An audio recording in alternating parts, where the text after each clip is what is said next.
Buenos días.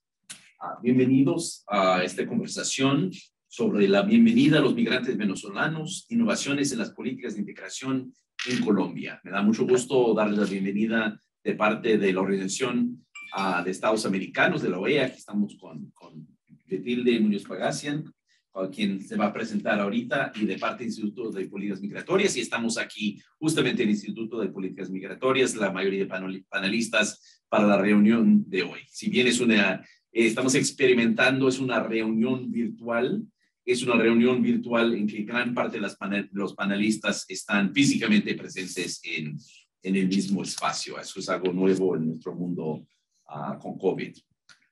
Me da mucho gusto dar la bienvenida a Lucas Gómez García, que es el gerente de fronteras en la presidencia de Colombia, una persona que ha estado a cargo de la política migratoria en su país y que nos va a hablar en un momento de la política en Colombia, así como David Kudur, que es el asesor de movilidad humana de PNUD.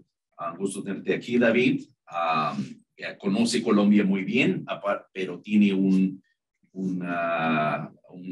portfolio que es global, en que trabaja en todo el mundo, pero tiene conocimiento de causa en Colombia de años vividos allí. Betilde Muñoz Pagassian, directora del Departamento de Inclusión Social de la OEA, también nuestra coanfitriona que está con nosotros el día de hoy. Felipe Muñoz, que muchos conocen, que fue gerente de fronteras en Colombia, ahora es jefe de la unidad de migración en el Banco Interamericano de Desarrollo. Gran amigo de MPI, gusto tener a Felipe aquí en nuestras oficinas. Dan Restrepo, que es consultor estratégico y director de estrategias Restrepo, pero también ex asesor del presidente Obama en materia América Latina, gran amigo y experto en temas de migración. Y Pablo Rosiciasco, que está uniéndose a la conversación desde Bogotá, Colombia. Gracias, Paula, especialista senior en desarrollo social del Banco Mundial, una persona con mucho expertise en el tema y una persona de gran aportes también a esta materia. Y el moderador, Diego Chávez González, que es gerente senior de la Iniciativa de América Latina aquí del Instituto de Políticas Migratorias. Colombia realmente ha puesto ejemplo en materia de migración.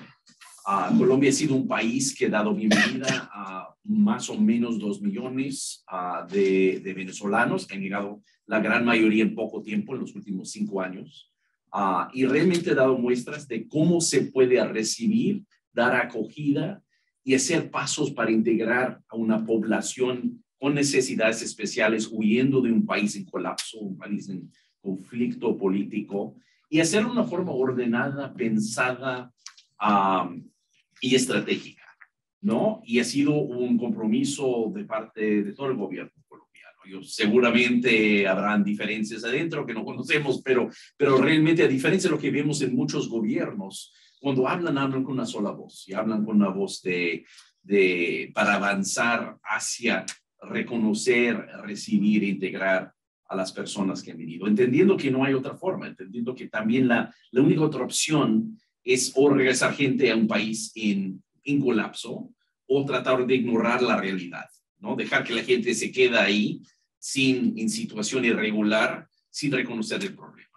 Y si eso parece un poco la realidad de los Estados Unidos, eso es la realidad de los Estados Unidos, ¿no? Que hemos dejado crecer una población indocumentada sin tomar acciones para tratar de hacer dos frente. Y en eso, yo siempre cuando hablo con audiencias en Estados Unidos sobre cómo tenemos que ir pensando en la política migratoria, tenemos mucho que aprender de Colombia. No que lo podemos hacer exactamente igual, las circunstancias son distintas, las poblaciones son distintas, ningún país es exactamente como otro. Pero aquí yo creo que hay lecciones no solamente para los países de América Latina que están siendo frente de otros flujos de Venezuela y de otros países, Haití, Cuba y otros países, Nicaragua, en el caso de Costa Rica, sino también para los Estados Unidos y otros países tradicionales de acogida de inmigración, que quizás tenemos que reinventar nuestros repositorios de políticas públicas, ¿no? Entonces, para eso nos es muy grato poder coauspiciar con Betilde y la OEA la reunión del día de hoy para hablar de políticas migratorias. Hoy hay interpretación entre español e inglés. Si quiere, hay un botón ahí en su pantalla, está arriba a la derecha o abajo a la derecha, dependiendo en qué pantalla estás, que permite que entras en la interpretación. Lo voy a decir en inglés muy rápidamente. If you need translation, if you are listening to this in Spanish and you are not understanding, please go to the translation function, which is either on the top right or the bottom right of your screen. And we do have interpretation available. Don't think that we're going to leave you out for the entire presentation here. We do want you to be fully part of this conversation. We are increasingly trying at MPI to do meetings that are in both English and Spanish, especially when we are dealing with issues in Latin America. We know there's enormous interest in the United States and in Canada and Europe on what is going on in Latin America. So we want to make sure that people have access to be part of the conversation in English. But obviously, this is also a very live conversation happening among people in Latin America. We want to make sure this is a conversation that happens in Spanish as well. So I will go back to Spanish, but there is an interpretation function. Regresamos al español. Si tienes vamos a tener una sesión de preguntas y respuestas al final. Entonces, si pueden esperar, vamos a permitir que tecleen sus preguntas. No va a haber preguntas de viva voz, pero sí tecleados, y hay una función en su pantalla que dice Q&A.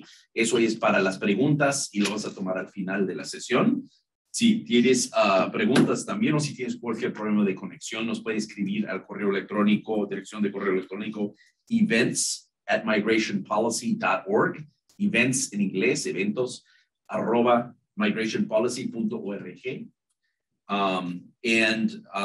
Yo soy Andrew Seeley del Instituto de Políticas Migratorias. No sé si dije eso al principio, pero bienvenidos, y me da mucho gusto pasar la palabra a Diego Chávez. Muchísimas gracias, Andrew. Buenos días a todos. Qué gusto estar aquí con todos ustedes. La primera pregunta del día de hoy quisiéramos hacerla a Lucas Gómez. Lucas, el gobierno nacional ha tomado la decisión de acoger e integrar socioeconómicamente a la población migrante proveniente de Venezuela. A la fecha, el país ha tenido un gran avance en este frente. Sin embargo, aún queda un largo camino por recorrer. Ayer vimos cómo el presidente Duque entregó el primero de lo que serán seguro al menos 2 millones de permisos provistos para la regularización de la población migrante. Y en ese sentido quisiera lanzarte un par de preguntas. ¿Qué otras acciones se tienen que dar tanto a nivel de Estado como de la sociedad para lograr que a la vuelta de algunos años la migración sea un factor para el desarrollo del país? Y una segunda pregunta sería, ¿qué pueden aprender otros países de este modelo colombiano? Bienvenido, Lucas, y muchas gracias por estar aquí con nosotros en Washington. No, Diego, primero que todo, permíteme agradecerle al MPI por esta invitación, a Andrew personalmente. Aquí estamos, como lo decías tú, en un modelo híbrido que nos llena el corazón de alegría, porque pues por fin tantos amigos que uno ha conocido a través de la pantalla, y pues obviamente hoy estar aquí con todos ustedes es pues un orgullo muy grande participar en este evento, y agradecerle al MPI por la organización, a Betilde, con quien soñamos un poco este evento de, digamos, alrededor de un café, venir a hablar de temas migratorios y de lo que se está haciendo en Colombia, que ya entré un poco en las respuestas, y obviamente tener el acompañamiento de David, de Felipe, que yo lo voy a decir así, Felipe siempre hay que hacer el reconocimiento de estar al origen de todo esto. O sea, yo creo que aquí yo vengo un poco a contar lo que hemos recogido de lo que se hizo durante la gerencia de fronteras de Felipe. Obviamente aquí estamos dando unos pasos adicionales, pero realmente creo que esto es un proceso, porque estamos hablando de una política de Estado. Esto no es una política de un gobierno, sino que esto es algo que como está planteado dentro de una lógica que mira al futuro y que manda un mensaje incluso en una coyuntura particular que tenemos en Colombia de las elecciones que se van a dar el próximo año. Con David, justo hablábamos ayer de también esa experiencia al inicio en la gerencia de fronteras. Además, David, también recordábamos que desde el año 2007 trabajamos temas de migración en Colombia, así que compartir este espacio con ellos es esencial. Y pues qué decir que de Dan Restrepo, con quien hemos compartido muchas pantallas, pero también tenemos reflexiones muy profundas sobre lo que está pasando, y yo agradezco un poco, Andrew, esa antesala.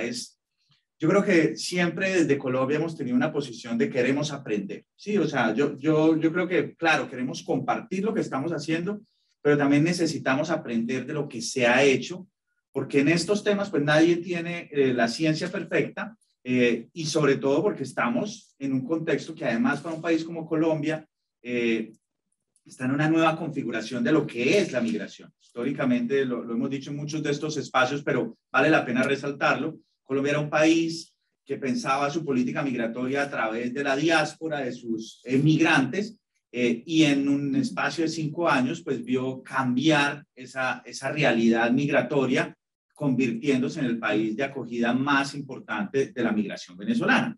Entonces ahí yo siempre lo he dicho y digamos un poco para entrar a esto, yo creo que uno siempre tiene dos opciones, o decir que esto es un problema, de darse golpe de pecho y de pronto no hacer nada, como tú decías ahorita, de pronto en esto dejar que nos llenemos de indocumentados o de población irregular y realmente vivirlo como un problema, o decir aquí la única vía que existe es la integración socioeconómica. Y en ese contexto, yo creo que Colombia, digamos, dentro de los arreglos institucionales, el trabajo que se hizo interinstitucional con diferentes visiones de la migración, con discusiones profundas, pero con un gran liderazgo del presidente de la República, yo creo que se entendió que la única vía era la integración y que Colombia no podía seguir teniendo políticas migratorias de corto plazo, como cuidados paliativos, dado que ya más del 50% de la población migrante estaba en situación irregular. Entonces fue como un mensaje muy rápido de decir, no podemos dejar que esto se vuelva bola de nieve y que nos encontremos con un contexto casi que inmanejable y buscar resolverlo a través de la adopción del Estatuto Temporal de Protección. Ese es un mensaje muy potente para la integración. Incluso yo lo digo desde el punto de vista de políticas públicas, es un cambio de paradigma en la política pública migratoria en Colombia, que digamos estamos en un contexto en donde volvimos a rebajar y hoy en día nuestra apuesta tiene que ser por esa integración socioeconómica. Pues en ese sentido, digamos que ahí empezamos a multiplicar las acciones que hay que realizar. Y las acciones que hay que realizar dentro de un trabajo muy importante interinstitucional, porque la entrega del plástico ayer, que yo creo que fue muy emotivo y de verdad que el presidente de la República lo hubiera hecho él personalmente, manda un mensaje que yo creo que es el mensaje que como Estado queremos mandar, y es que al migrante hay que dignificarle su estadía en Colombia. Y el plástico en las mismas condiciones, incluso de seguridad, de no falsificación de documentos, o sea, manda un mensaje de que usted ya es bienvenido en una estructura en donde los documentos son muy importantes. Juan Francisco Espinosa siempre pone un ejemplo que yo comparto con él, y es que en Colombia, cuando uno está sin un documento, no puede entrar ni siquiera a un edificio público porque lo primero que le piden es su documento. Entonces estábamos excluyendo a la gente, y aquí entregar este documento lo que permite es, esta persona existe, volver visibles a aquellos que están invisibles, como dice también la campaña de migración. Y esto finalmente es el primer paso, no es el último paso. Aquí lo que estamos haciendo es abriendo la puerta a, digamos, a una lógica en donde nosotros queremos entrar, y es que el TPS, nuestro Estatuto Temporal de Protección, tiene que ser la llave maestra para la integración socioeconómica. Y en ese sentido, lo que tenemos que promover es todas estas acciones que permitan su integración socioeconómica, incluso dando un salto cualitativo y cuantitativo de la atención humanitaria, de la asistencia humanitaria a la integración. ¿Tendremos que seguir asistiendo a mucha población migrante? Claro, como tenemos que seguir asistiendo a mucha población colombiana, porque hay unas brechas en términos de vulnerabilidad, porque hay unas diferencias considerables en términos de calidad de vida. Incluso tenemos, y algo que hablábamos ahorita con Dan, una frontera que sigue recibiendo gente, y no hay en ningún escenario posible cerrar la frontera y decir que es que no van a llegar más venezolanos. O sea, incluso el Estatuto Temporal de Protección prevé esa dinámica de que durante 2 años van a seguir entrando, y seguramente en 2 años tendremos que volver a hacer una revisión institucional de qué vamos a hacer, dependiendo obviamente qué está pasando del otro lado de la frontera, pero aquí es esa convicción de que cerrar las brechas no es cerrar las brechas para subsistencia, sino cerrar las brechas para integración. Y en eso nosotros estamos avanzando con una estrategia que yo creo que tiene que tener un impacto muy grande en la integración, y es incluso en la asistencia que se da, en la oferta que estamos teniendo para la población migrante, cambiar el chip y empezar a tener una oferta orientada a los servicios de desarrollo, a los servicios de integración. Por eso arrancamos con una iniciativa que es unos centros de integración que van a proveer servicios para la integración socioeconómica, que van a proveer servicios para la empleabilidad, que van a proveer servicios para el emprendimiento, para la ruta en aseguramiento en salud. O sea, lo que nosotros consideramos que es la llave maestra para la integración es finalmente poner a todos en igualdad de condiciones.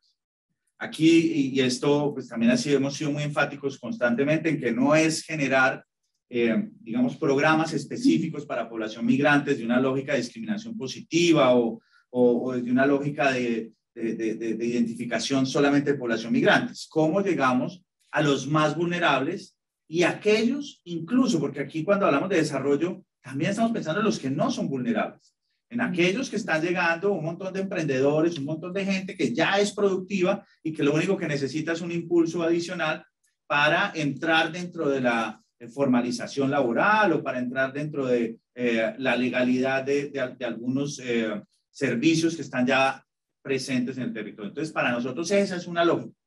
Desafíos, claro, muchísimos. Uno, el mensaje a veces siempre tenemos que jugarlo como en diferentes escenarios. El mensaje del Estatuto Temporal de Protección tenía un primer público inicial que era la población migrante venezolana. Y yo creo que ahí se hizo un trabajo muy, muy grande. Y nuevamente yo creo que ahí Migración Colombia y Juan Francisco lograron algo extraordinario, que fue generar confianza en los migrantes con la institucionalidad colombiana. Hablándoles en el lenguaje de los migrantes, haciendo los Facebook Live que hizo durante no sé cuántas semanas seguidas, contándoles y generando confianza. Y hoy en día los números son extraordinarios porque tenemos casi 1.400.000 personas que le creyeron al Estado colombiano en que la regularización y la política de regularización sí era verdad, que no era una estrategia para identificar y deportar gente, que eso en algún momento hubo ruidos al respecto, o que no era una estrategia para excluirlos de algún programa. O sea, yo creo que eso fue un gran logro, pero ahorita también necesitamos llegarle a la sociedad colombiana y explicar con mucha pedagogía que ese plástico que entregó el presidente ayer, que se lo vamos a entregar seguramente a más de 2 millones de venezolanos en nuestro territorio, es también una oportunidad para el país. Y ahí, digamos, yo sí creo que la gerencia de fronteras, esta nueva oficina, porque también hay que decirlo que ya somos una oficina de asistencia e integración socioeconómica a la población migrante, tiene un rol muy importante que jugar. Y es un rol que se focaliza en contar las historias exitosas. Yo a mi equipo mejor dicho, todo el tiempo les estoy diciendo que donde tenemos que hacer énfasis es en eso. A mí me llaman a hablar de delincuencia venezolana y yo digo, ese no es mi rol. Yo no soy la autoridad migratoria, no tengo por qué emitir un juicio si hay delincuencia o no hay delincuencia. Si quiere le hablo de los emprendedores que están con su negocio de arepas, que ayer hablábamos con Betilde, de los emprendedores que vinieron a nuestro país a soñar y que están soñando y al soñar están produciendo y al producir están generando empleo para venezolanos y colombianos. Y yo creo que ahí es donde tenemos que multiplicar esas acciones, Diego, digamos incluso como política de Estado. Y otro elemento, yo me estoy extendiendo mucho porque quiero también que pues, abramos un poco la discusión, pero otro elemento que yo creo que es central es en esa misma lógica de política de Estado, es cómo llegamos a conectarlo con las autoridades locales. Y esto es algo que tiene que ser una apuesta de todos. Y yo se los digo con mucha convicción y con mucha confianza. Las autoridades locales están listas a trabajar en este tema. O sea, salvo algunas excepciones o algunos mensajes más mediáticos que políticos y de implementación de políticas, digamos, el ecosistema, lo que es el tejido de autoridades locales, han entendido que la única opción es la integración socioeconómica, que esa migración sí es una oportunidad para Colombia y que a pesar de algunas dificultades que se tienen, el Estatuto Temporal de Protección va a brindar también herramientas para luchar contra algunos de los problemas que persisten, pero sobre todo herramientas para volver productiva esta migración y que tenga un impacto a nivel territorial, pero también a nivel nacional. No sé si con esos opening remarks vamos avanzando, Diego. Muchísimas gracias, claro que sí. Betilde, bienvenida y muchas gracias por... No sé si mirarte aquí o mirarte allá. No, muchas gracias por estar con nosotros en este evento, que además lo estamos organizando conjuntamente y ha sido un trabajo muy, muy interesante. Y terminando un poco lo que dice Lucas, o tomando lo que dice Lucas como último argumento, quisiera de pronto retomarlo para hacerte a ti entonces la siguiente pregunta, y es: hay muchos estudios que indican que grupos de particular atención, como son las mujeres, los niños, niñas y adolescentes, población indígena, población afro, LGBTI, suelen estar mayormente expuestas a condiciones de vulnerabilidad y menor capacidad para acceder a bienes y servicios del Estado. A esto se le suman además barreras como la xenofobia y la falta de documentación. Para la OEA y en particular para el Departamento de Inclusión Social, ¿cuál es la relevancia de implementar políticas públicas para la integración socioeconómica para migrantes que sean sensibles a enfoques diferenciales?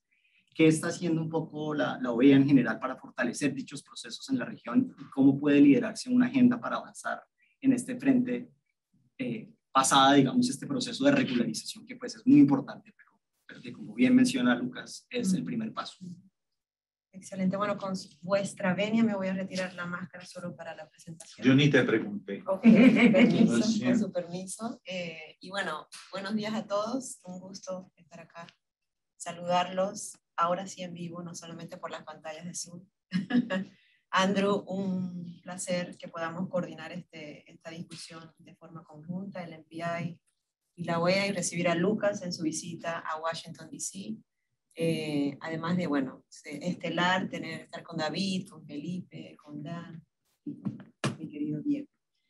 Solo antes antes de un poco contestar a tu pregunta, Diego, sí hacer una mención de lo, ¿cuál es la palabra? Bueno, genial que es poder ver aquí sentados a Felipe Muñoz, el anterior gerente de la frontera, y a Lucas Gómez, el nuevo gerente de la frontera, porque creo que evidencia eso que tú mencionabas de entender las respuestas a la migración desde una política de Estado. Y además, no sé, lo genial que es verlos en el mismo lugar y ver que hay una disposición de colaborar. Bueno, Lucas nos decía ayer que tú eras su padrino profesional en estos temas, porque lo precediste, así que bueno, solamente hacer una mención de eso porque me parece súper. Bueno, ¿por qué es pertinente, por qué es estratégico el tener un enfoque diferencial en cuanto a estas respuestas de política pública en materia de integración? Por supuesto, la razón básica es porque es un tema de justicia social, ¿verdad?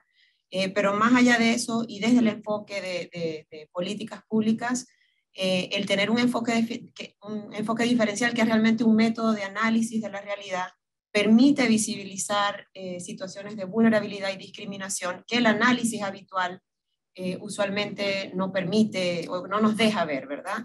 Y esto, por supuesto, es muy pertinente para los grupos que tú has mencionado, Diego, que históricamente enfrentan desigualdades estructurales y, digamos, capas de discriminación adicional a las que se pudieran enfrentar por el hecho de ser migrantes. Y aquí, bueno, has mencionado algunos grupos: mujeres, niñez y adolescencias, personas LGBTI, personas afro e indígenas, personas con discapacidad, que sabemos que están también representados entre los grupos de migrantes y personas refugiadas venezolanas.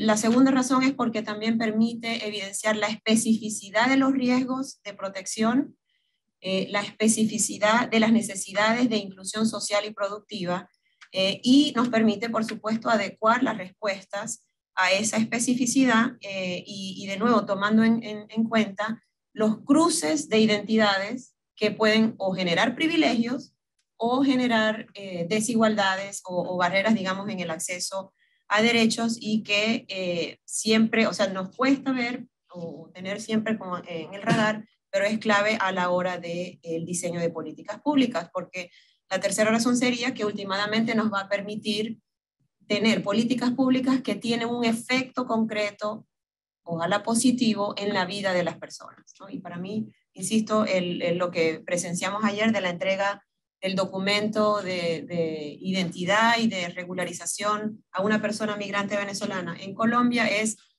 una política pública macro, aterriza, y tenemos un video que documenta ese momento, aterrizada en la realidad de una persona, digamos, en su cotidianidad.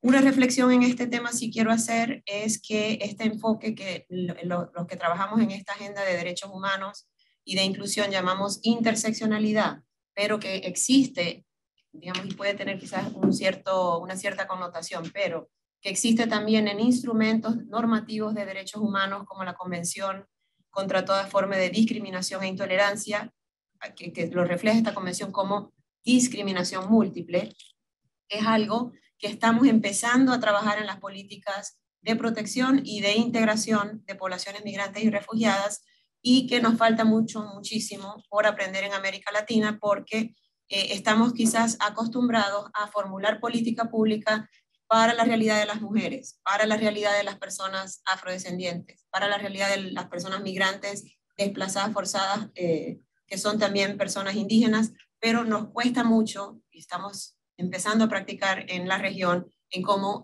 formular esa política pública, cruzando las identidades y atendiendo a lo que tú mencionabas, ¿no? Xenofobia, pero que también es homofobia, que también es, digamos, todas las fobias y los ismos que existen, ¿verdad?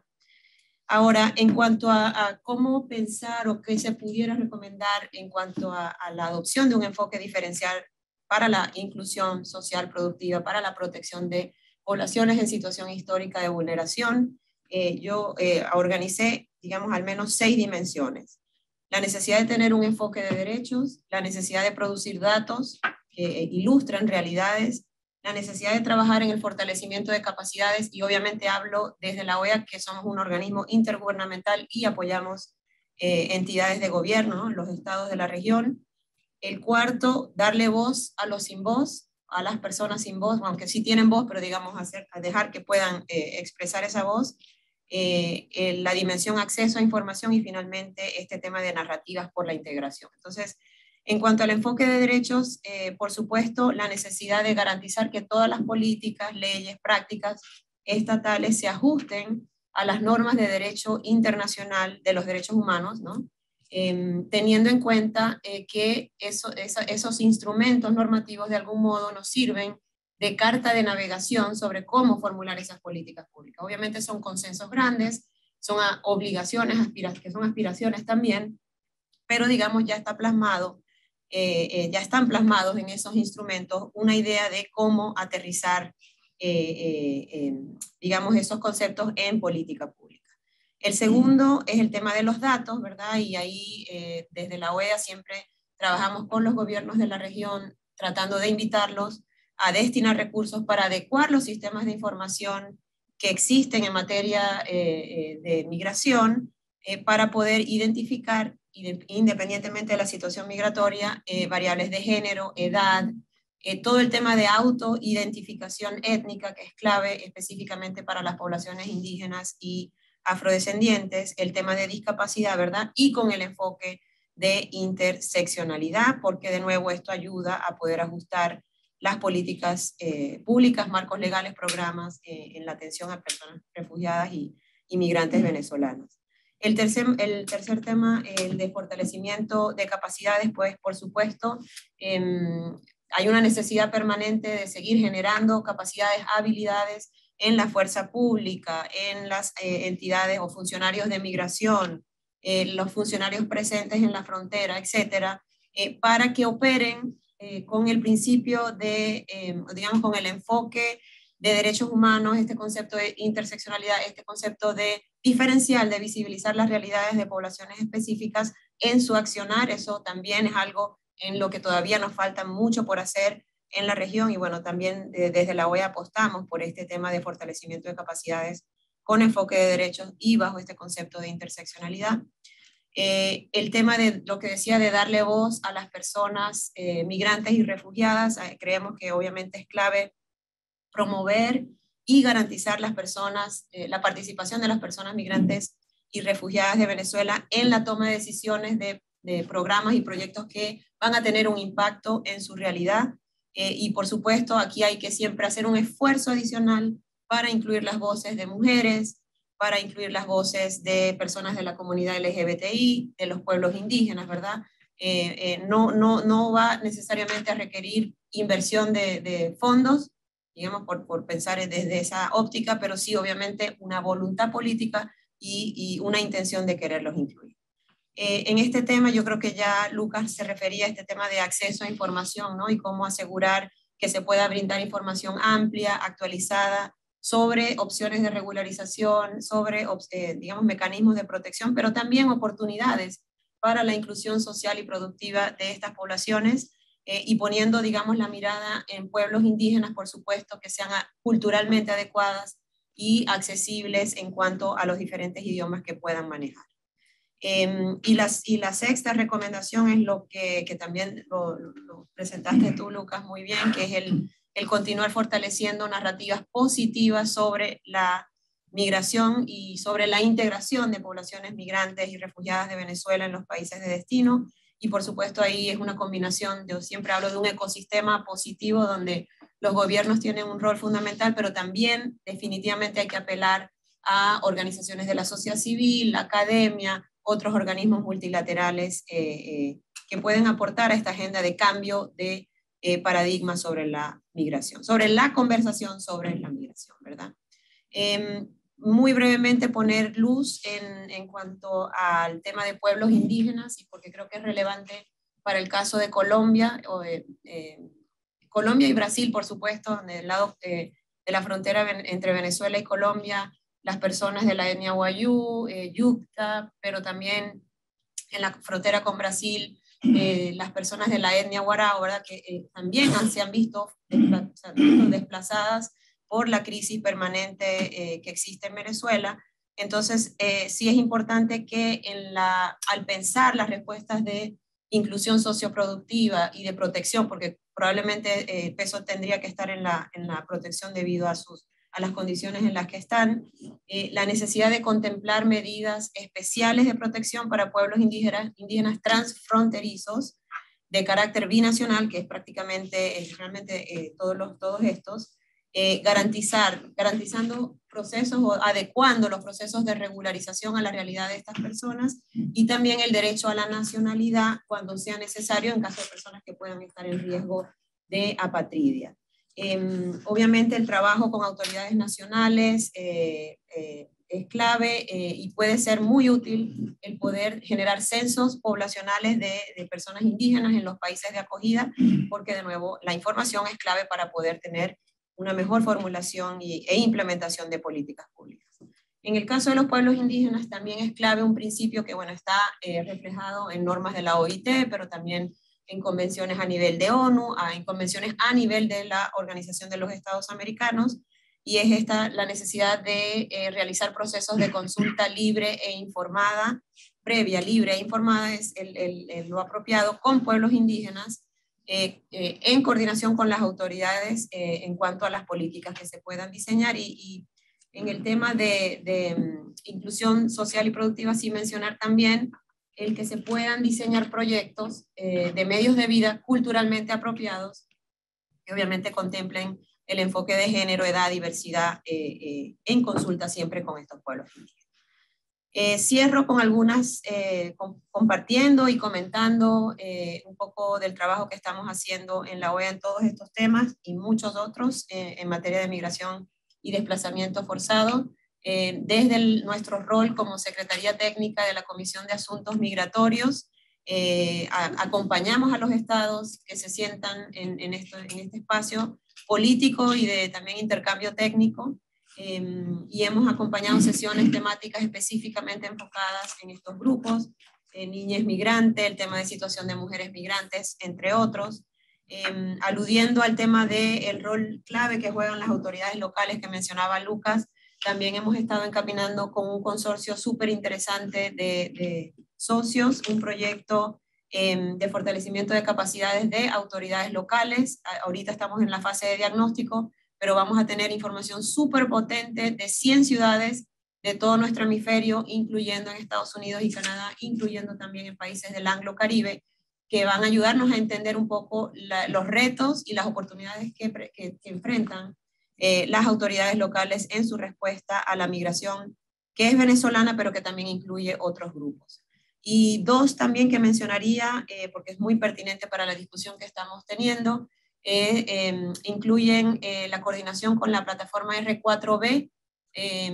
Estamos terminando ya a punto de lanzar un diagnóstico de necesidades de protección e impactos del COVID-19 en las personas refugiadas y migrantes de Venezuela, poniendo el lente específicamente en personas víctimas de desalojos forzados, mujeres o personas trabajadoras sexuales y sus hijos e hijas, o en condición de prostitución, al igual que personas pertenecientes a pueblos indígenas, que digamos son usualmente los que menos atención les damos, los más olvidados en esta agenda de protección e inclusión de personas migrantes venezolanas.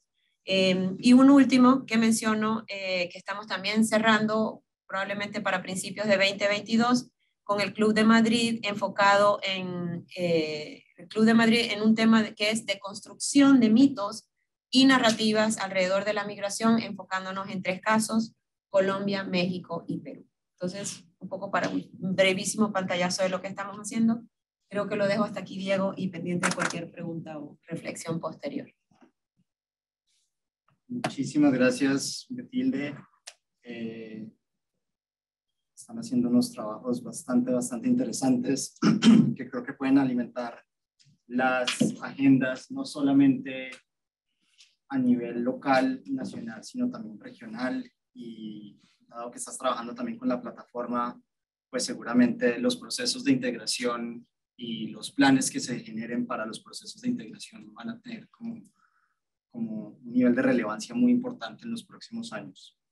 Quisiera con eso entonces darle la palabra a David Cudor, entendiendo un poquito o partiendo un poco de los 6 puntos que menciona Betilde. Países en América Latina, David, así como otros países en el mundo, están atravesando un proceso de transformación de ser países de origen a ser países receptores de la migración. Tú conoces muy bien Colombia y ahora tienes estás posicionado desde una parte donde puedes ver el espectro de una manera mucho más global.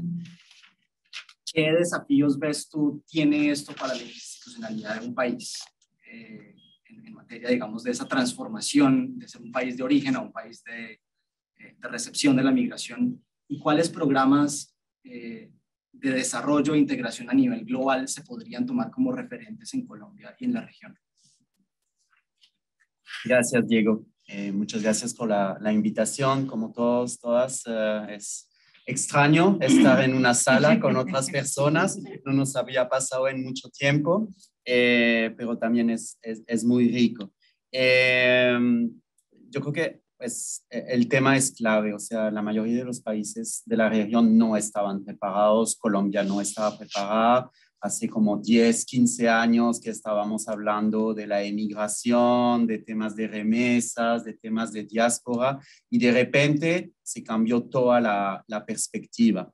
Y bueno, fue interesante para mí personalmente estar en este proceso, trabajar con Felipe, con la Gerencia de Frontera, con las otras instituciones en apoyando. Y para el PNUD ha sido un tema clave porque la integración socioeconómica es el punto esencial, clave para hacer que la migración se vuelva un tema de desarrollo y que los migrantes, incluyendo refugiados, puedan contribuir a la economía de los países receptores. La verdad, tomando la perspectiva internacional, no hay ejemplos de países donde la migración, que sea migración económica, que sea desplazamiento forzado, haya tenido un impacto negativo a largo plazo sobre los países de acogida. Y eso siempre hay que recordarlo. No hay. cuando empezó la crisis siria, los países de la región estaban muy preocupados y un país como Jordania decía, nosotros no estamos interesados en las oportunidades generadas por la crisis siria, es demasiada gente, no vamos a poder hacer frente a este tema. Hoy cuando uno mira el impacto de la crisis siria en Jordania, no hay efectos negativos. Al contrario, la economía se ha beneficiado de esta crisis, aunque obviamente con el tema de COVID-19 las cosas han cambiado, pero de manera estructural, otra vez, no hay ejemplos donde incluso una crisis migratoria se traduzca en impactos negativos para los países. Eso sí, las políticas hacen una diferencia, porque no tener impacto no significa que los efectos sean positivos. Entonces, pasar de no efecto a efectos positivos implica que haya políticas activas. Y en este sentido, pues el ejemplo de Colombia es increíble. Siempre me preguntan, bueno, ¿cuáles son los modelos, cuáles son los países que pueden ser utilizados por Colombia? Y yo quisiera decir, es más al revés. Ahora todo el mundo está interesado en el ejemplo de Colombia para replicar en otros países. Y siempre hemos hablado con Felipe y ahora con Luca, que cuando escribimos el informe, el manual de todo lo que se hizo en Colombia y cómo los otros países pueden aprender de la experiencia colombiana. Nosotros como PNUD hemos contribuido al diseño de la estrategia de generación de ingresos, pero de manera más global podemos decir que es una estrategia de integración socioeconómica, y el tema institucional que tú mencionas, Diego, es clave, porque esta coordinación institucional explica que se haya podido avanzar tanto en Colombia. No es una decisión top-down y viene de presidencia y hay que hacerlo. Se consultó, se crearon mesas de trabajo, mesas sobre el tema de regularización, mesas sobre temas de empleabilidad, de emprendimiento, de educación, formación. Eso ayudó a poner todos los actores en la misma página, a discutir, a ver cuáles eran los retos. Y también la articulación a nivel local. Y eso es fundamental. No puede ser solo una decisión que se tome a nivel nacional, sino que hay que hablar con los actores locales. Nunca hay que olvidar que cuando hablamos de integración, los principales actores están a nivel local. Cuando hablamos de un migrante, el migrante no vive en un país. Un migrante vive en una ciudad, vive en un municipio, vive en una zona rural, y son la comunidad la que tiene que hacer frente a esta nueva situación. Entonces, el nivel local en la institucionalidad es clave. Y trabajar con las comunidades de acogida, eso es fundamental. Y muchas veces cuando hablamos de integración, se nos olvida la parte de comunidad de acogida. Y de manera general, Colombia no se le ha olvidado, pero los planes, los proyectos de integración, las iniciativas tienen que incluir la comunidad de acogida para no generar resentimiento, porque están ayudando a los venezolanos, las venezolanas, y porque nosotros que hemos estado aquí por toda la vida y que también tenemos problemas, no nos ayudan. Entonces, eso es clave en la respuesta. Todo el tema de cohesión social es clave, e incluir a estas comunidades. Ahora, incluir, hablando de por qué la gente está aquí, porque, o sea, no, pero más allá, no solo hablar de, es importante no discriminar, luchar contra el racismo, pero que vean los efectos positivos, que no sea un discurso teórico, sino que de verdad la comunidad pueda ver estos efectos positivos. Entonces, cuando se invierte, cuando hay un programa, que la comunidad de acogida pueda beneficiarse de esto. Entonces, cuando hablamos de institucionalidad, es importante que las organizaciones de la sociedad civil estén representadas, que las comunidades de acogida estén representadas en estos diálogos y en esta institucionalidad. Y el último punto que yo quisiera resaltar, y tal vez para justamente tomar lecciones de otros países, me parece que en Colombia se ha trabajado mucho, digamos, el lado de la oferta. O sea, cómo vamos a apoyar a la población proveniente de Venezuela, que sean inmigrantes venezolanos, incluyendo refugiados, refugiadas, retornados, retornadas colombianas. Todo eso se ha hecho, pero y es clave, y me encanta la propuesta que Luca acaba de mencionar de los centros de integración, donde puedo ir a un sitio, no tengo que ir a una oficina, a otra oficina y todo esto, sino en un sitio y tengo todos los servicios. Pero, ¿qué hacemos si no hay empleos?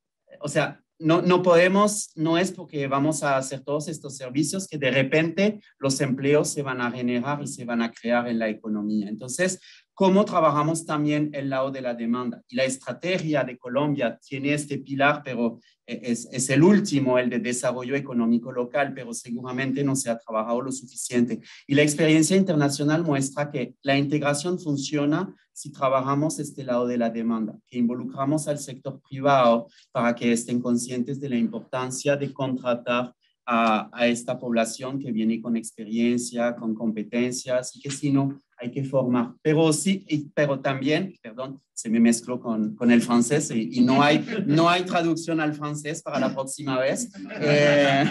Pero es importante este desarrollo económico local. Y tan solo un ejemplo, un programa de inversión en vivienda. Hay una escasez de vivienda, tanto para la población migrante como para las comunidades de acogida, más que todo en frontera. Si se invierte de manera masiva en vivienda, respondemos a una necesidad de la población. Pero también estamos generando empleos, porque hay que construir la vivienda y estamos dando empleos a la población migrante y a la población de acogida. Entonces, eso es tan solo un ejemplo de invertir en desarrollo económico local, infraestructura, vivienda, etcétera, etcétera, de tal manera que toda la población se beneficie y que estemos generando al mismo tiempo los empleos que van a permitir facilitar este proceso de integración.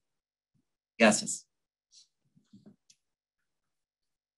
Muchas gracias, David. Dos cosas que rescato me gustaron mucho de tu intervención. Por un lado, el tema de cohesión social. La historia que se tiene que contar no es la historia de la población migrante, no es la historia de las comunidades acogidas, sino de ese proceso entre ambos, del encuentro, digamos, entre ambos. Y por supuesto, como buen economista, cuando planteas, digamos, los temas de oferta y de demanda, hacer ese tipo, digamos, de énfasis son tremendamente importantes, y lo cual también de alguna manera me da línea para hacer la siguiente pregunta, que es para Felipe Muñoz. Un gusto tenerte, Felipe. El fenómeno migratorio de personas provenientes de Venezuela, como han mencionado los demás panelistas, ha tenido un impacto importante tanto sobre los gobiernos nacionales, pero también sobre los gobiernos locales. Y en ese sentido, el BID ha venido trabajando un poco en ambos frentes. ¿Qué apoyo se les está brindando a los países de la región para integrar a la población? ¿Qué puede aprender la región de Colombia y también qué puede aprender Colombia de la región? Y sobre qué aspectos de la integración se debe trabajar con mayor ímpetu en los países en general. Pregunta un poco amplia, pero sí. Adelante. No, Diego, primero que todo, muchas gracias. Muchas gracias a Diego, a Andrew Cilia, MPI, un gran socio y un sitio además que logra convocar de manera muy efectiva y positiva a varios actores en el proceso. Aquí hay gobiernos, aquí hay ONGs, aquí hay banca multilateral, aquí hay asesores y aquí hay entidades de Naciones Unidas, y eso yo creo que es un gran valor que todos, digamos, respondemos en MPI, y además el apoyo de la OEA y de Betilde parece que es un escenario muy interesante. Simplemente para poner en contexto a quienes no lo tienen tan claro, el Banco Interamericano desde hace 3 años tomó la decisión de trabajar el tema migratorio de manera mucho más integral, creando un fondo de recursos no reembolsables para ayudar a los gobiernos a no solamente a crear políticas para los migrantes, sino a integrar a los migrantes dentro de las políticas públicas de los países. Y de esta manera colocando recursos no reembolsables en préstamos que los países hicieran, que estuvieran incluyendo a migrantes, refugiados o comunidades receptoras. Y de esta manera se fue avanzando, y con la llegada de la nueva administración se le ha dado además un nuevo énfasis a este proceso.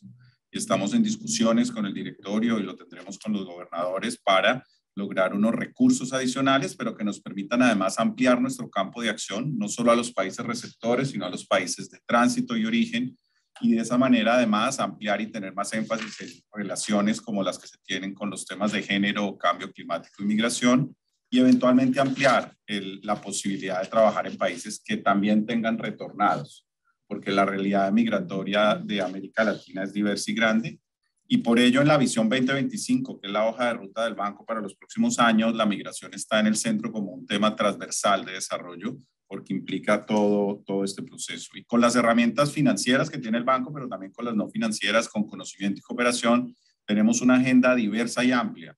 Y desde hace un año que yo me honro en liderar esta unidad de migración en el banco dentro del área social, con un maravilloso equipo humano y profesional que me acompaña, resumiría que hay 5 líneas de acercamiento, como estamos viendo el tema a nivel regional. Entiendo obviamente que hoy el tema particular es Colombia, pero queremos también mostrar un poco cuál es la realidad de la región para quienes nos están oyendo y viendo.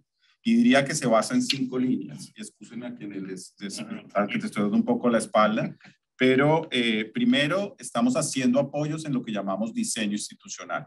Uno de los grandes debates que ha habido acá es quién maneja este tema migratorio.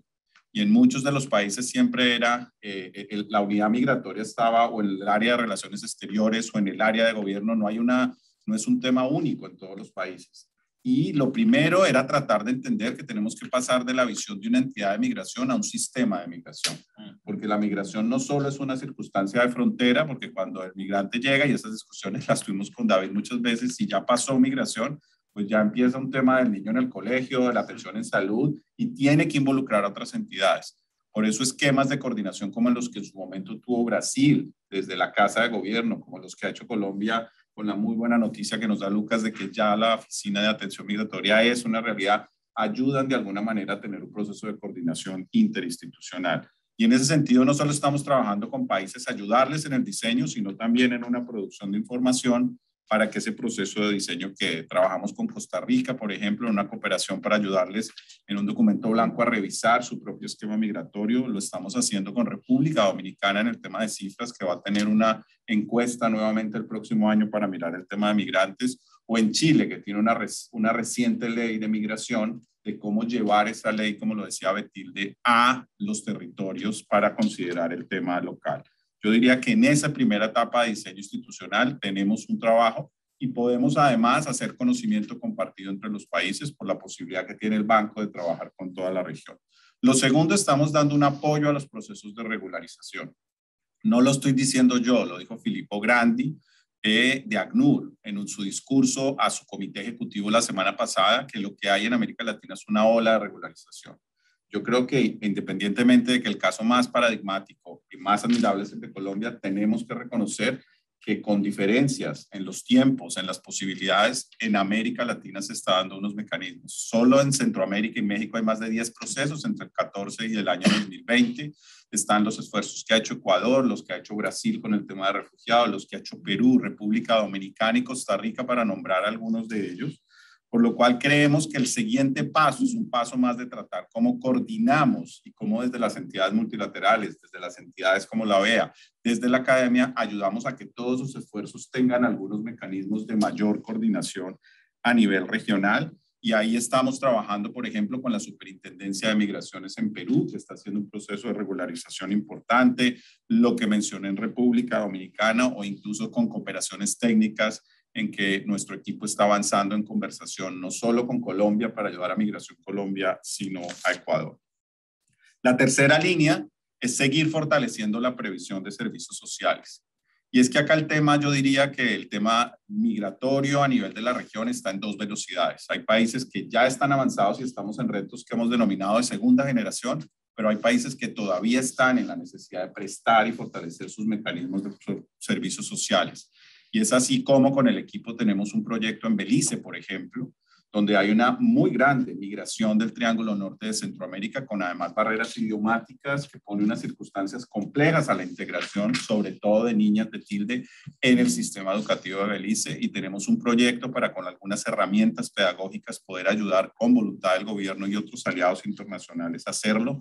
O tenemos proyectos incluso en Colombia que ya ha tenido mayores avances en temas de salud para lograr afiliar a más migrantes venezolanas en el sistema de salud, o con Ecuador, donde hay un préstamo en el cual tiene recursos adicionales del banco para ayudar a integrar mejor a los migrantes a los servicios sociales, o estudios como el que estamos haciendo en Guyana para medir la capacidad del sistema guyanés de integrar a los migrantes al sistema educativo. En cuarto lugar, lo que es obvio, y lo ha hablado aquí David, el tema de inclusión económica. Ahí hemos entendido que obviamente todavía subsisten una serie de fallas de mercado y no es un esquema solo voluntarista, como lo decía David. No es solamente decir que los incluyan, porque hay que crear los empleos, hay que mejorar la información. Y ahí, por ejemplo, con nuestra red SEAL, que es una red que lidera el equipo de mercados laborales del banco, que reúne a todas las agencias de empleo de la región, buscar mecanismos que nos permitan tener esa conversación con las agencias de empleo, como un proyecto que tenemos en particular en Colombia para mejorar los mecanismos de empleabilidad de los migrantes en ese sentido. Y por último, yo diría, para cubrir de manera general, estamos con la tarea de documentar lo que hemos analizado como retos emergentes.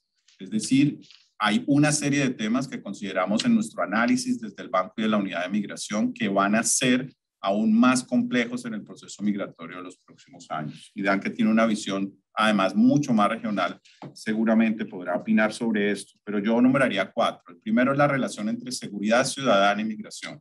Sigue habiendo una visión y una estigmatización sobre el involucramiento de los migrantes en los temas de seguridad ciudadana. Los estudios que estamos haciendo, uno de ellos con MPI, el apoyo de MPI, en muchos de los sitios de la región nos va a permitir tener evidencia que nos permita dar un debate informado sobre un tema que es sensible porque genera discriminación.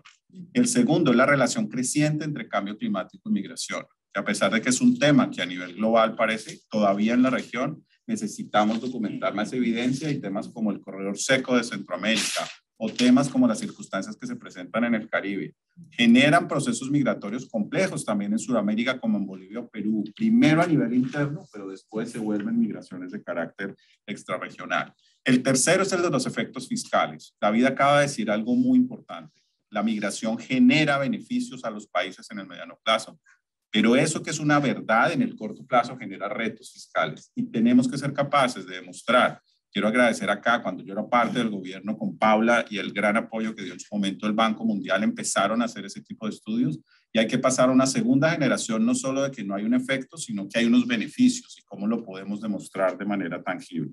Y por último, el tema de percepción.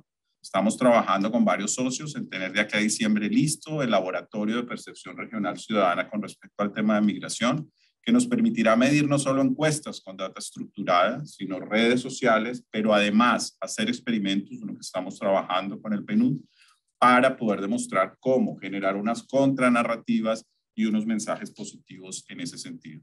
La unidad, como lo digo, dentro del marco de la visión 2025, considera la migración un reto transversal de desarrollo. Lo seguiremos trabajando con los gobiernos, que son obviamente nuestros clientes, pero sobre todo en alianzas con muchos de los que están en este salón. Para finalizar, solo diría 2 cosas que hay que aprender. Yo diría que del caso de Colombia, con una visión ya regional que nos da la perspectiva desde la unidad de migración, creo que el diseño institucional es absolutamente vital. Y en ese sentido, la creación de la oficina, los mecanismos de coordinación con la cooperación son un tema que creo que son importantes y que creo que Colombia pudiera aprender de la región. Creo todavía que hay que hacer un esfuerzo a veces mayor en el tema de convalidación e inclusión de títulos y aprender, por ejemplo, de mecanismos como los de Chile o Argentina, que lograron generar unos mecanismos mucho más rápidos de eso. E incluso, ¿por qué no pensar en el mediano plazo? Con un estudio que sacará FEDesarrollo patrocinado por muchas organizaciones del análisis de demanda laboral para poblaciones migrantes en 5 ciudades y con ello eventualmente generar mecanismos de movilización humana de unas ciudades a otras dentro de Colombia, que afortunadamente tuvo una buena descripción del tema migratorio. Yo dejaría ahí, Diego, agradeciendo de nuevo este espacio, pero sobre todo estar con todos los socios con los que hoy en día trabajamos, como con el Banco Mundial con operaciones en varios países, con PNUD con los procesos de investigación, con OEA en los temas además de poblaciones vulnerables, con MPI y obviamente con el gobierno de Colombia, donde tenemos un muy buen portafolio. Muchísimas gracias, Felipe, por la intervención. Quisiera de pronto retomar el aspecto de la agenda de desarrollo para hacerle la siguiente pregunta a Paula. Paula, nos acompañas desde Bogotá, lástima que no puedas estar, pero aquí estás de todas maneras. Una gran proporción de los recursos, Paula, que llegan a los diferentes países se destinan a brindar una respuesta inmediata a la migración proveniente de Venezuela. Bien lo marcó Lucas en su intervención. Así los proyectos tienden a tener como una especie de temporalidad corta, pues lo que se busca es atender la implementación y ejecución de acciones de alto impacto que permitan la estabilización de la población migrante en los países de destino.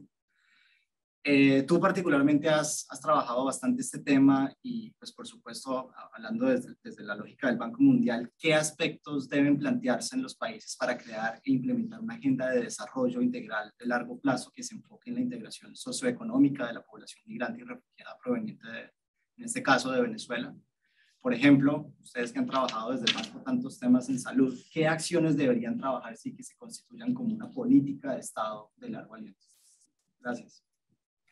Gracias, Diego, y un saludo para todos, para los amigos de MPI con quienes hemos trabajado ya varias veces en discusiones de temas muy interesantes y muy necesarios para la región en este momento, a mis amigos de la OEA, a Felipe del BID, a Lucas, que es mi compañero de batallas aquí en Colombia, y también a Adán y ay, se me fue el nombre. A mi colega del PNUD, no me acuerdo ahorita de su nombre. Bueno, desde el banco venimos trabajando, como ya sabes, desde hace varias décadas ya, fenómenos de desplazamiento forzado de inmigración en varios países.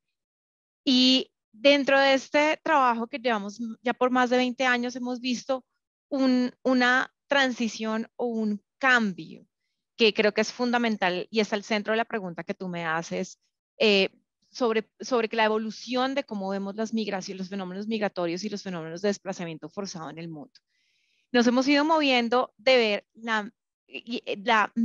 una tensión entre la migración o el desarrollo, lo cual se traducía en ver la migración como un fenómeno externo, un choque externo que debía ser detenido, que requería ayuda externa y que se centraba en la ayuda de corto plazo y en la ayuda humanitaria. De ahí con el tiempo nos movimos un poco a ver más un tema de migración y desarrollo. Y esto llevó un poco a entender, por ejemplo, todos los procesos de desarrollo que se gestan a través de las migraciones, como a través de las transferencias entre países, los remittances, y los flujos de los intercambios de información y los intercambios de conocimiento que existen al haber fenómenos migratorios. Ahora estamos en un tercer momento que yo creo que es el momento más interesante y es ver a la migración como una fuente de desarrollo. Y esto tiene el centro la integración social económica de la población migrante y refugiada. Esto implica un cambio, como te decía Diego, de ver la migración como un tema de corto plazo, algo que debe ser detenido, a verlo como una oportunidad de desarrollo que requiere unos mecanismos de política y programáticos para la integración social económica. Y esto desde el banco, esta es la visión, digamos, de alguna manera que el banco ha traído al fenómeno migratorio en Venezuela o desde Venezuela en los países latinoamericanos. Es ver cómo este fenómeno puede traducirse en oportunidades de desarrollo para los países, para las áreas receptoras, y qué se tiene que hacer entonces para poder fortalecer este proceso de integración. Y esto implica el trabajo en 4 áreas fundamentales, que son las 4 áreas fundamentales en las que el banco se ha focalizado en su respuesta en Colombia desde el 2017 y en los demás países de la región en donde trabajamos. La primera área de trabajo que esto implica, o por la cual esto tiene implicaciones, es la adaptación del marco de políticas y el marco institucional del país. Y esto implica, por ejemplo, hacer una serie de reformas de política, por ejemplo, el proceso de integración, el proceso de regularización, que como Lucas lo decía, la regularización es la puerta de entrada a todos los demás servicios, a todos los demás procesos de integración. También implica hacer unas modificaciones a nivel sectorial. Tú me preguntabas por el tema de salud. Una de las modificaciones más importantes que el banco ha apoyado en Colombia ha sido precisamente la integración de la población migrante en el sistema de salud. Es que la población migrante pueda acceder en un principio, que esto fue impulsado por Felipe, en un principio, ayuda o apoyo para tener atención de emergencia, pero ya en un segundo momento para poder integrarse al sistema del país. Y eso creo que es muy importante. Esto también es un cambio que hemos visto progresivo en la atención de este tipo de situaciones. Ya nos movemos no de crear sistemas paralelos de atención para la población migrante hacia integrarlos en los sistemas nacionales. Esta es la apuesta más eficiente y eficaz que podemos hacer y que beneficia de mejor manera tanto a la población local como a la población migrante.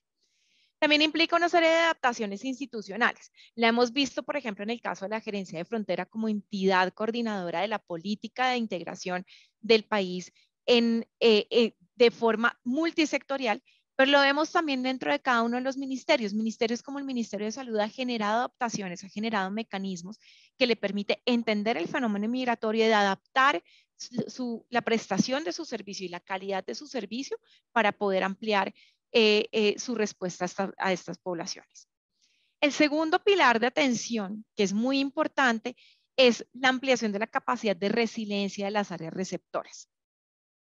Esto es, por ejemplo, en el caso de Colombia, en el caso del sector salud, hacer unas inversiones en el mejoramiento de prestación de servicios de salud, focalizándose en áreas receptoras, focalizándose en áreas fronterizas y focalizándose en áreas rezagadas en términos de desarrollo. Fenómenos como el migratorio nos permiten como poner un lente, poner un rayo de luz mucho más grande y mucho más poderoso en esas áreas que se nos están quedando atrás. Y por eso, por ejemplo, el banco ha venido adelantando una serie de inversiones en este mejoramiento de la calidad y de la cantidad de servicios de salud que son prestados en el país. También implica, por ejemplo, adaptar los servicios que se prestan para atender las necesidades específicas que traen este tipo de poblaciones.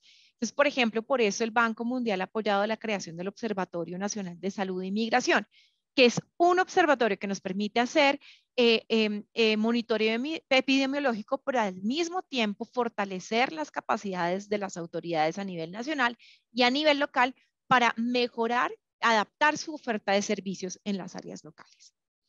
El tercer pilar de atención en el que el banco se ha centrado y que es cierto para todos los sectores, yo aquí estoy dando el ejemplo de salud porque me preguntaste sobre esto, pero es lo que estamos haciendo sistemáticamente en todos los sectores, es reducir las vulnerabilidades específicas de la población migrante. Y esto implica, por ejemplo, invertir en los procesos de afiliación. Ya se hicieron unas adaptaciones de política que permite elegibilidad, pero el banco también está invirtiendo en el financiamiento de la afiliación de la población migrante y refugiada. El banco tiene un proyecto en el sector salud que es de hecho paralelo con financiamiento del BID, en donde hemos integrado o afiliado más de 300,000 migrantes venezolanos al sistema subsidiado de salud. Pero también implica, por ejemplo, desarrollar paquetes de atención específica. Hay una población circular de, por ejemplo, madres que vienen a dar a luz a Colombia, y por eso se desarrolló un paquete de atención materno y postnatal que se focaliza en esta población, las necesidades de esta población. Muchas madres no han tenido, por ejemplo, un solo control prenatal en todo su embarazo. Entonces, esto puede llevar a complicaciones importantes y esto ha servido, por ejemplo, para desarrollar estos paquetes especializados. También, por ejemplo, se está apoyando la vacunación de población contra el COVID-19. Esto es muy importante porque, como lo decíamos con Felipe en varias instancias antes, el coronavirus no pide pasaporte y para poder estar todos protegidos tenemos que también poder integrar la población migrante y refugiada en el esquema de vacunación.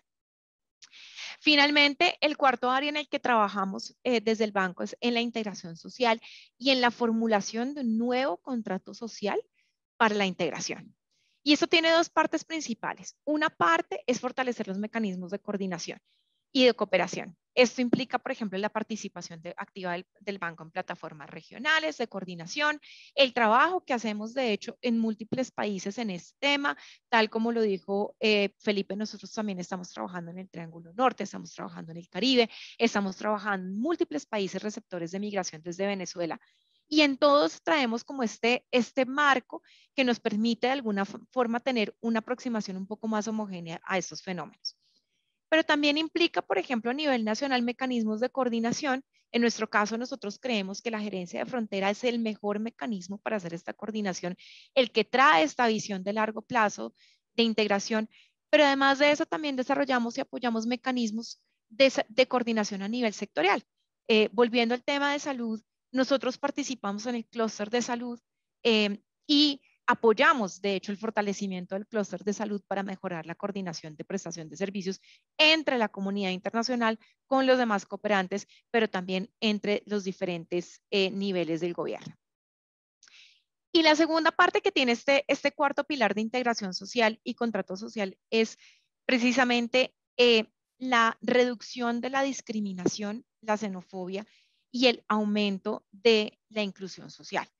Para esto, junto con la gerencia de frontera y junto con otros socios, venimos haciendo unos procesos de monitoreo de percepciones, entendiendo cuáles son esos temores de pronto, esas malas percepciones que tiene la población local frente a la población migrante y viceversa, y de qué manera se pueden crear espacios conjuntos de interacción positiva, de qué manera podemos colaborar alrededor de la creación de retos comunes, de qué manera podemos manejar o mejor informar tanto a la población migrante sobre los derechos y deberes que tiene, como la población local sobre las necesidades de esta población migrante. Y generar con esto cambios de comportamiento que se vuelven muy importantes para los procesos de integración. En varias encuestas, no solamente en Colombia, sino a nivel regional, hemos encontrado que una de las principales barreras para el acceso a servicios, por ejemplo, en salud, es precisamente los comportamientos xenófobos o discriminatorios de los que son víctimas las poblaciones migrantes. Esta es la apuesta que el banco ha venido haciendo desde hace ya varios años en el mundo y desde el 2015 en la región, y que venimos haciendo de forma sistemática a través de nuestro apoyo.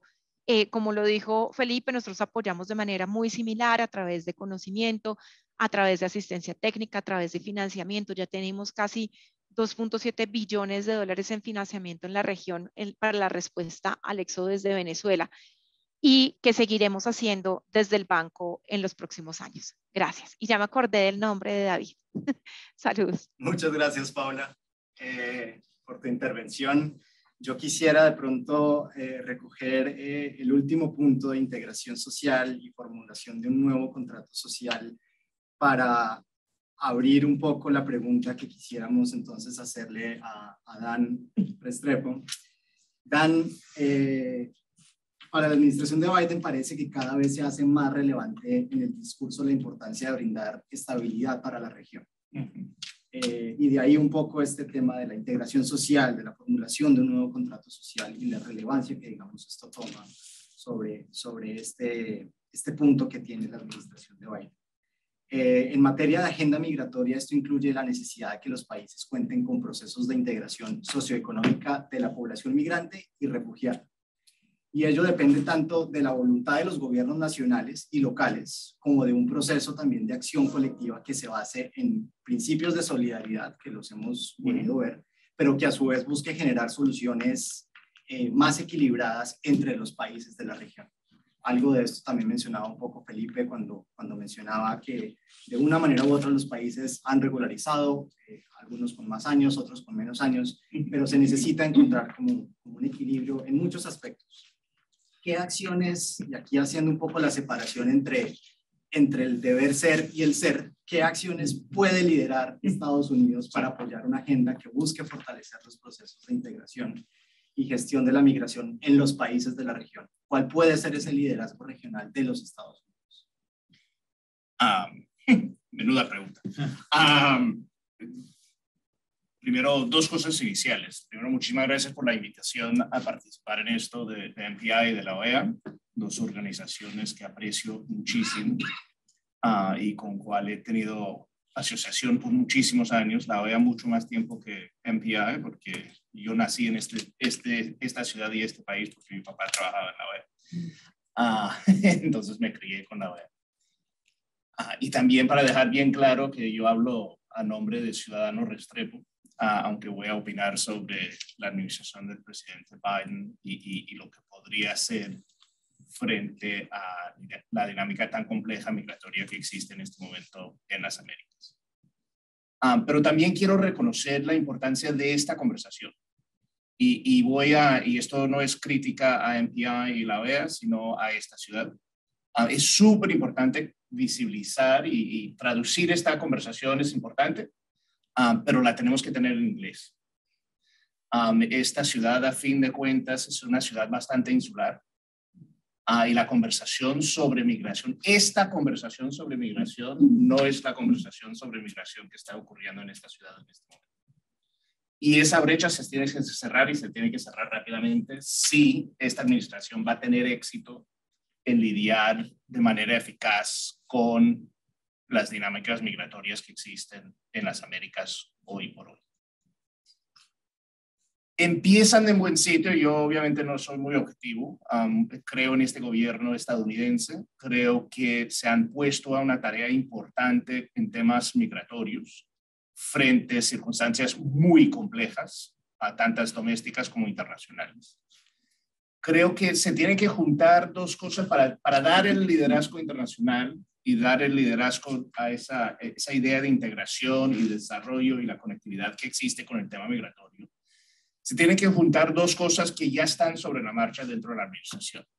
Uno es el reconocimiento, y lo han reconocido en palabra y en algunos hechos, que el fenómeno migratorio, los fenómenos migratorios, no se resuelven en fronteras.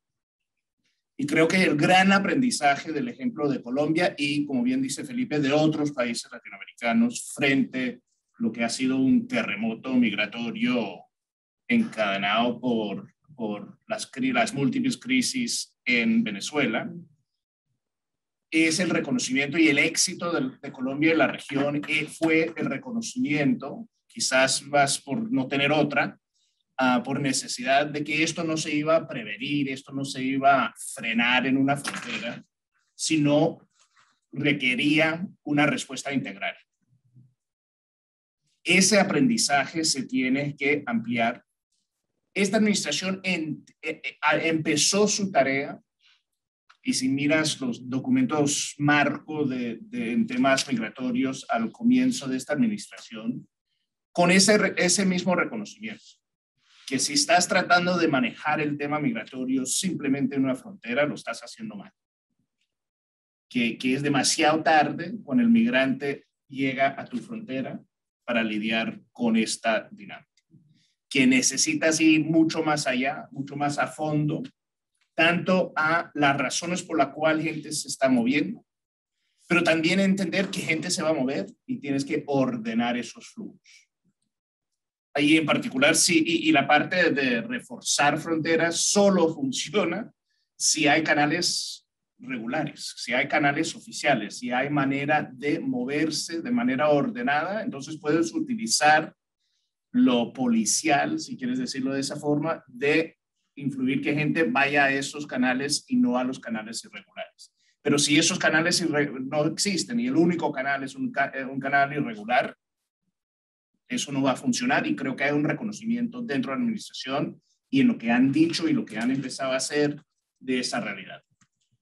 Hay otro reconocimiento, y este es un reconocimiento que está ocurriendo francamente en tiempo real, que esto es un fenómeno hemisférico.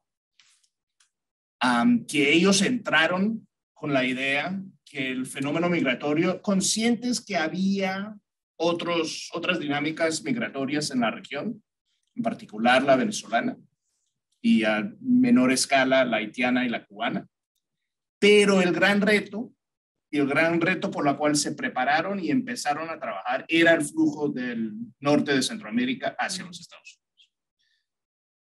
Con el hecho de los haitianos del río Texas, que vinieron, como todos sabemos, no de Haití, en el sentido que salieron de Haití después del terremoto del 2010 y pasaron mucho tiempo en Brasil y Chile. Creo que hay un reconocimiento que se han juntado los flujos migratorios en el hemisferio occidental y ahora necesitamos una respuesta regional. La pregunta, lo que todavía, pero esas dos ideas se tienen que juntar. Se tiene que juntar la idea que necesitamos respuestas integrales y que esto no se resuelve en fronteras políticas y que esto requiere una política hemisférica. Esas dos cosas se tienen que juntar y creo que francamente los Estados Unidos se están volviendo a la pregunta. Tiene la capacidad y de mi juicio tiene la necesidad de dar liderazgo en eso, de dar liderazgo en decir, mira, tenemos ejemplos, nosotros, los Estados Unidos, podemos venir a aprender de lo que ha funcionado, en particular con el flujo venezolano en Sudamérica y en otros países latinoamericanos y el del Caribe. Nosotros hemos estado más o menos ausentes de ese manejo como país, Estados Unidos, con apoyo a lo agudo en el caso de Colombia, menos ayuda de lo necesario, pero eso ha sido el único protagonismo hasta la fecha, en los últimos 5 años de los Estados Unidos frente al flujo migratorio principal que ha existido en las Américas en estos años.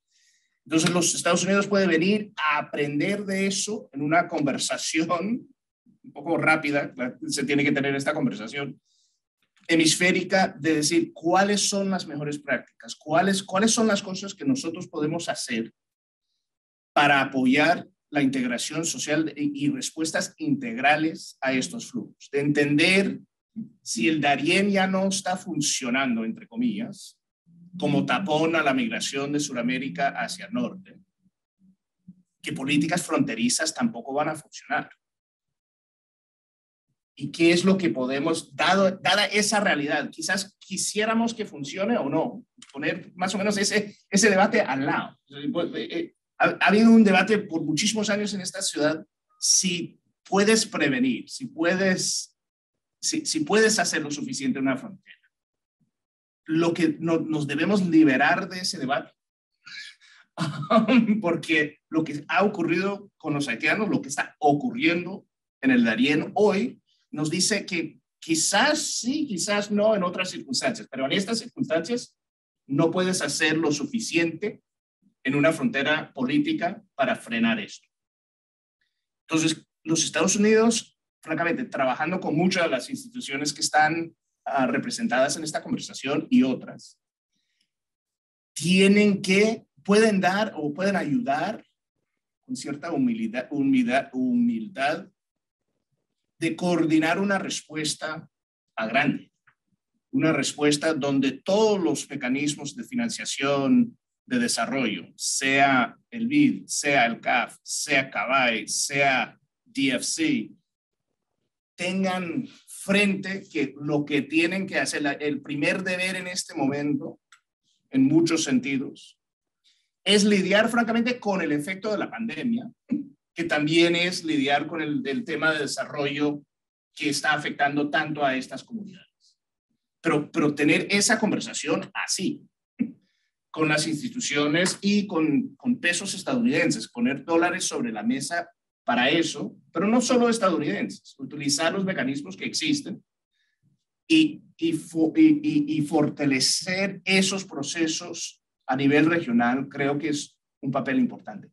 Creo que francamente los gobiernos de estos países en particular, me atrevo a hablar de las necesidades de un gobierno como el gobierno de Colombia, el gobierno de Chile, el gobierno, necesitan lo que se habla en inglés, necesitan top cover, necesitan que no se siente que ellos están haciendo algo a solas y que están dando ayuda a venezolanos o haitianos a solas en un momento donde colombianos, chilenos, peruanos, ecuatorianos están viviendo un efecto de una disrupción económica como no se ha visto quizás en 200 años en el hemisferio occidental.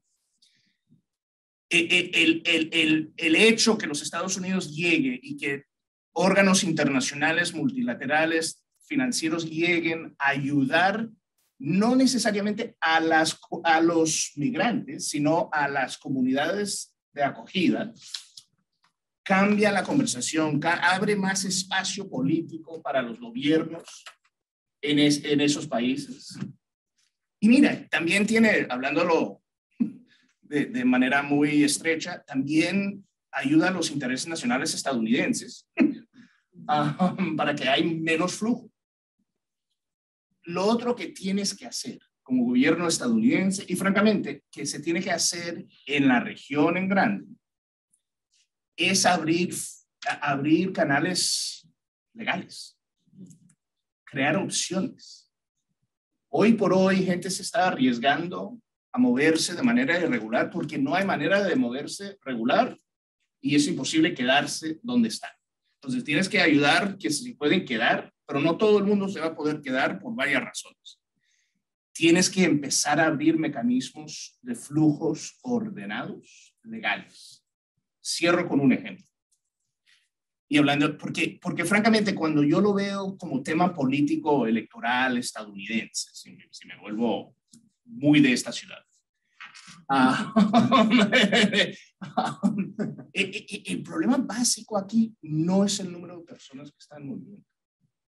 Es la sensación de desorden y caos que se está creando, porque la única manera en que esa gente se puede mover es de manera irregular, que son caóticos y desordenados, pues ordenados de su forma, pero desordenados en la sensación que da a la sociedad en general.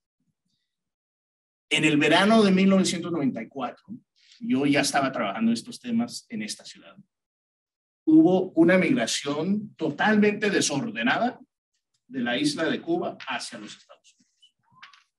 Totalmente, fue un desastre humanitario, un desastre político.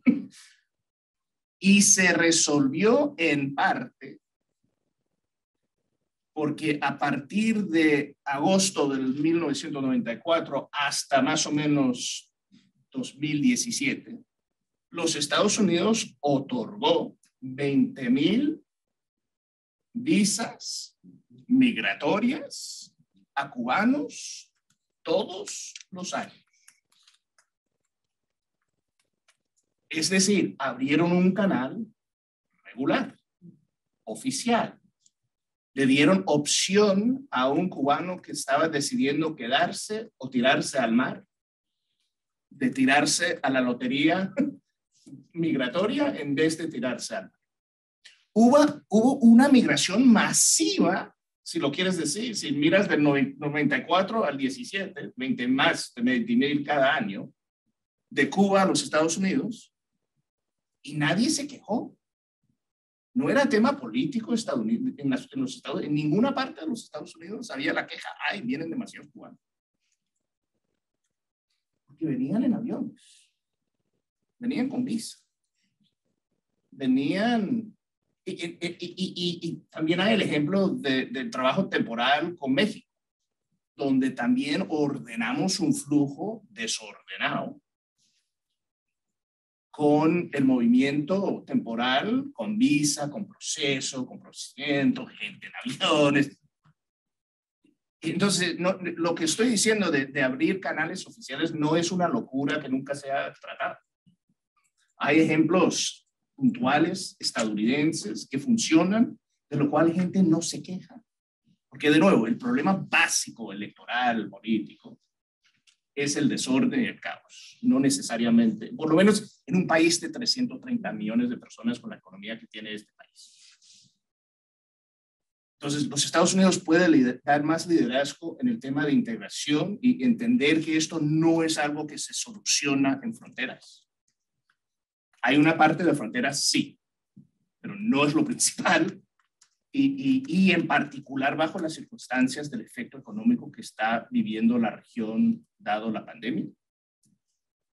Puede dar más apoyo político en ese mismo espacio para gobiernos, los gobiernos y los países y las comunidades, volviendo al tema de David, de acogida. Y también puede ayudar porque no es que los Estados Unidos tienen que ser el único destino de estos nuevos canales regulares. Eso se puede compartir también. Entonces necesitamos un liderazgo de responsabilidad compartida, pero esas dos palabras, responsabilidad compartida, traen mucho baggage, como se dice en inglés, o puede. Porque puede ser pasarle la pelota a otro, y más o menos echarle la culpa al que está a tu sur, más o menos en este momento, y hacerlo problema de ese país y no el tuyo. O entender que esto es un sistema, eran varios sistemas migratorios, es un sistema, creo, hoy por hoy, que se han juntado, y lo tenemos que manejar como sistema. Necesitamos sistema para manejar el sistema, no para tratar de romper el sistema. Muchísimas gracias, Dan, por tu intervención. Ya nos quedan muy pocos minutos. Quisiera como tratar de recoger un poco estuve leyendo algunas de las preguntas de las personas que han participado de este ejercicio, y pues aprovechando que tenemos a Lucas acá, básicamente las preguntas que hay un poco alrededor de esto tienen que ver como con dos lógicas, y es, pues por supuesto tiene que ver con el proceso migratorio y la inclusión de la población migrante. Una de ellas tiene que ver con el tema del aprovechamiento del capital humano que está llegando. Los venezolanos no solamente son en promedio más educados que la población receptora de muchos de los países, sino que incluso son más educados que su propia población en Venezuela. Entonces, ¿cómo se puede dar realmente un aprovechamiento en este sentido? Y por otro lado, una pregunta que me pareció bastante interesante tiene que ver con el fenómeno fronterizo. 5.2 millones de personas se han registrado desde la tarjeta de movilidad fronteriza como migrantes circulares, y a muchos de ellos le señalan a una persona que hace la pregunta que no está interesado realmente en el estatuto, porque realmente no les aplica realmente a ellos a lo que ellos necesitan, pero sí se necesita de un proceso de integración. Entonces, ¿cómo se puede generar integración en ese tipo, digamos, de localidades? Tú desde tu lógica, además como geógrafo, entiendes muy bien ese tipo de circunstancias que suceden. Entonces, adelante, Lucas. No, Diego, muchas gracias. Y de verdad, miren, yo quisiera, antes de entrar en las preguntas, una reflexión de que qué enriquecedor es este tipo de discusiones, porque miren que aquí, yo lo voy a decir así, tuvimos una excusa que era hablar del tema de Colombia, pero hemos dado un panorama y una visión integral y regional de lo que significa la migración en esta parte del mundo. Y yo creo que eso, pues eso no tiene precio, como decíamos ayer con Betilde, y no tiene precio porque finalmente aquí lo que estamos es aprendiendo, y yo generalmente le hago un reconocimiento muy grande a estos espacios con el MPI, porque no es solamente venir a contar lo que hacemos, sino es entender cómo otras personas que conocen muy bien lo que estamos haciendo están viendo también esto, y cómo compartimos. Entonces, extraordinarias reflexiones de todos, y de verdad un agradecimiento infinito. Obviamente el tema del aprovechamiento de ese capital humano es, yo creo que David y Felipe hacían énfasis en eso y muy claramente, no es solamente decirlo. Es que yo voy y yo me recorro el país hablando con empresarios y con mi discurso es que la migración es una oportunidad, y todo el mundo lo mira a uno como, ¿y este más de qué está hablando? ¿Sí?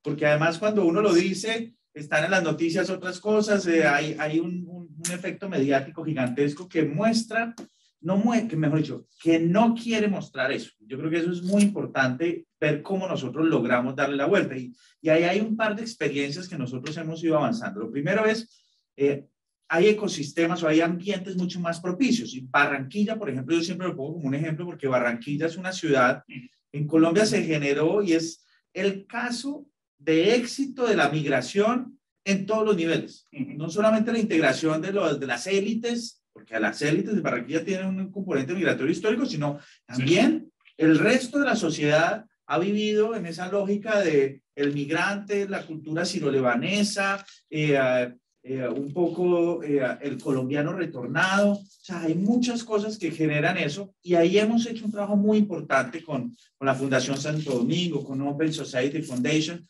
para demostrarle a ese empresariado, a ese, digamos, elemento productivo de la ciudad, que hay una gran oportunidad con la migración, con vacantes de difícil colocación, justamente retomando esa dimensión de que el perfil, y es como los estudios que hemos hecho, el perfil socioprofesional del migrante venezolano es complementario al perfil socioprofesional de casi que el mercado laboral en Colombia. Hay, pues, obviamente, algunas competencias, pero cuando uno ve, hay unas especificidades dentro de las formaciones que hacen que se necesita un aprovechamiento y que ya estamos viendo resultados muy interesantes en eso.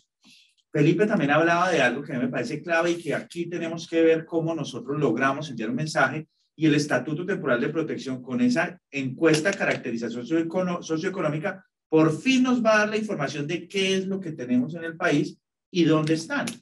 Y ahí es donde, por ejemplo, programas de movilidad laboral empiezan a tener un sentido gigantesco, porque es identificar necesidades versus la oferta, la oferta que existe. Y eso yo creo que es muy importante empezar a hacer el match, que incluso va a ser una de las funciones que tenemos en estos centros de integración, porque los clientes de esos centros de integración no solamente los migrantes, es también el sector privado que se acerca a decir, oiga, yo tengo estas necesidades, y que en una lógica de red a nivel nacional podamos dialogar e identificar.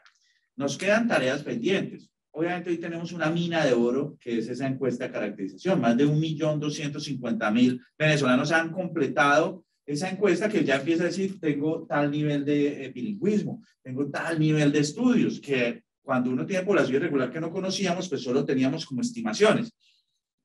Nos queda resolver cómo compartimos esa información. ¿Quién tiene la mina de oro y cómo llegamos al otro? Y ahí la reflexión es, ¿cómo Estado es que debería ser una fuente abierta? Hay obviamente temas institucionales que tenemos que trabajar, pero nuevamente en esa lógica de aprovechar lo que hay en el territorio, de que esto realmente sea una oportunidad.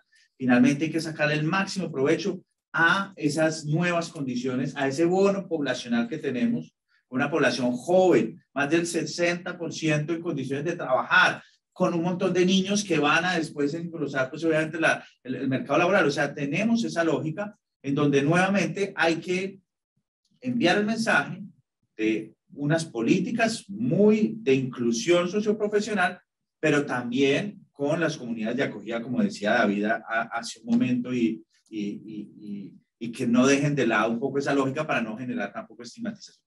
Y el otro punto que yo creo que también es muy importante es, también aquí hay un elemento, o hay elementos diferenciadores. No es lo mismo ser un migrante venezolano en Bogotá a ser un migrante colombo-venezolano, que la gran mayoría son colombo-venezolanos, en San Antonio, Táchira. Entonces, es cómo nosotros logramos adaptarnos con esfuerzos que ya se han hecho, porque la tarjeta de movilidad fronteriza fue un gran ejemplo de cómo favorecer ese intercambio de unas regiones que nunca, incluso ahora con pandemia y frontera cerrada por decreto, nunca dejaron de circular de un lado hacia otro. Y eso es algo que nosotros tenemos que responder a los desafíos que se están presentando. Expectativa. En este momento, incluso hace unos minutos, están en este momento sentados en Cúcuta hablando del tema de la reapertura fronteriza. La reapertura fronteriza que Colombia ya la hizo desde el 2 de junio, pero que obviamente aquí estamos en unos temas técnicos de saber cuándo empiezan a circular o no circular las mercancías y cuándo se empieza o no se deja pasar a la población por los puentes, que es lo que nosotros siempre hemos dicho, con dignidad. Ese, digamos, reapertura, esperemos, real de la frontera, lo que va a permitir, y también es una apuesta que tenemos como gobierno, es la reactivación de las zonas fronterizas.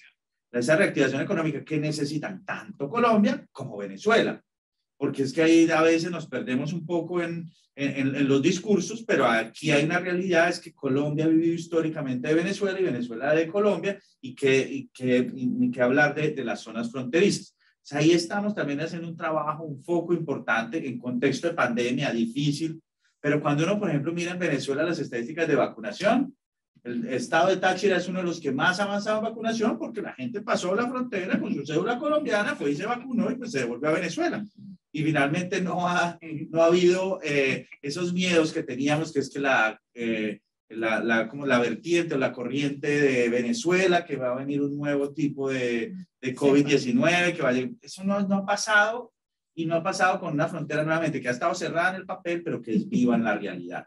Y eso es muy importante. Ahí hay que mandar un mensaje nuevamente de hermandad, de fraternidad, que creo que se basa en nuestra política migratoria con las características y particularidades fronterizas.